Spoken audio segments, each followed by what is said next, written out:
Hey guys, welcome to another episode of Bodycam brought to you by Opsec Media Group. Today we're going to be talking about a situation that happened a couple of years ago. This is a video that's got a lot of traction on social media, a lot of traction on YouTube.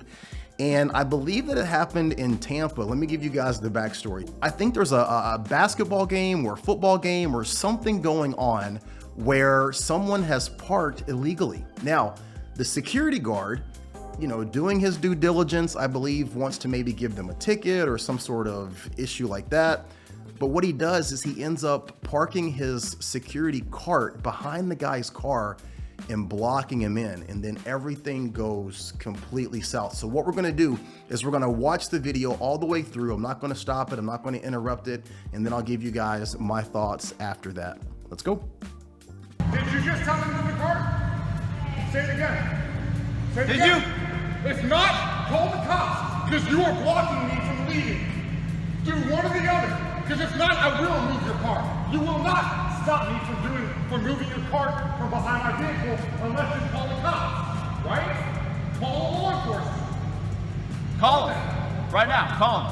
Call him. One or the other, either move out of my way or call law enforcement. One or the other. Call the fucking cops. What are you gonna do? You can't block me here. You're not allowed to keep me here. So do one or the other. What are you gonna do? Nothing? You're gonna stand there?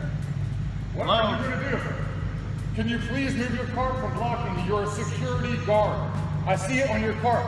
You're a security guard. Can you please remove your cart from blocking me into this parking garage? For pissing. For pissing? Will you move your cart, please? In the parking garage. Okay, I know I said I wasn't gonna pause this, but I gotta pause this. A couple of things. Okay, so now I remember. The guy, I guess, takes a leak on the other side of the vehicle. So the security guard allegedly catches him, urinating in the parking garage, and that's why he blocks the guy in, okay? So that being said, that's the context, but also this guy you can just tell he is steaming.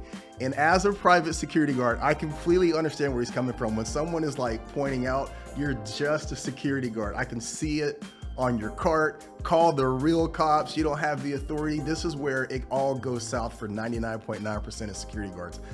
I'm gonna go ahead and play it again, but I can just see this guy seething. He's seething right now. Do you want me to move it? Yes or no? Can I move your car? Or are you going to move your car for me? No? So you're gonna leave it here? So can I move it? Can I move your car? He gave you permission. You did? You're on video. You're on video. It says I don't give a fuck. Oh, What, are you gonna shoot him for moving? he put his hand on his gun. Hey, he has a gun, dude. He's gonna pull his fucking gun. He's gonna pull his fucking gun.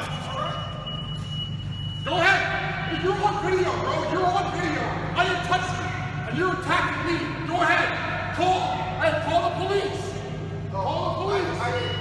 Call the police. Go ahead. You're on video. Matt, go. Matt, go. Back up. Go. What the fuck are you doing?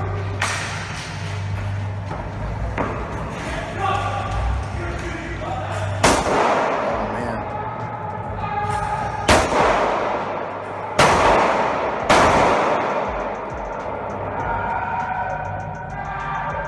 This is a perfect example of private security guards that go too far. There's no excuse for this. No excuse for it. And you can see where when he is initially talking to the guys, he's got the car blocked in, which is an illegal detainment at this point, right? If they're doing something, you've got, access to their license plate. You can take a picture of the vehicle. You know what I mean? If you want to do anything in terms of forwarding that information for this person to be prosecuted, that's an option. But blocking this person in is only escalating the situation. And you can see where when the victim is challenging that security guard, he's talking down to him. He really is. He's talking down to him. That happens to all of us. If you're working in this industry, that is something that happens all the time. You cannot allow it to push you. You can't allow it to push you to do something that's out of the scope of your job. If your job is simply to observe and report, you're not a hands-on company, you can't allow someone talking down to you or quote unquote talking shit to you to push you to that point. You have this great thing called a cell phone. Instead of blocking this person in, start your phone. Hey, you're being audio and video recorded. I just want to let you know that this is the infraction that I witnessed. I'm going to trespass you from property. If you come back, you're subject to a criminal trespass. You could be arrested for that. Have a great day. Communication, right? And then you're able to, you have done your job and you've done your due diligence. You've also, in a situation like this, you really have gotten the last word. Because if this person is calling you out of your name and disrespecting you and talking down to you, the second that you turn that table and you're now recording them, you're recording their actions, they're equally responsible for the things that they say and that they do as well. And there's no justification for pulling your firearm in a situation where your life is not in danger. And at no point in time was your life in danger, for that security guard. And it's situations like this, unfortunately, that give private security, a black eye and a bad name. I would love to know what you guys think about this specific situation. How would you have handled it? Would you have blocked this person in? Would you have gone hands-on? Did you see any point in this video where the security guard was justified in pulling his firearm and letting off 3 to 4 shots? We want to know your opinion. This is where we start the conversation. Please drop your comments down below and make sure if this is your first time here that you like, share, and subscribe, and check us on the next episode. Okay, you guys take care and you be great. Be great.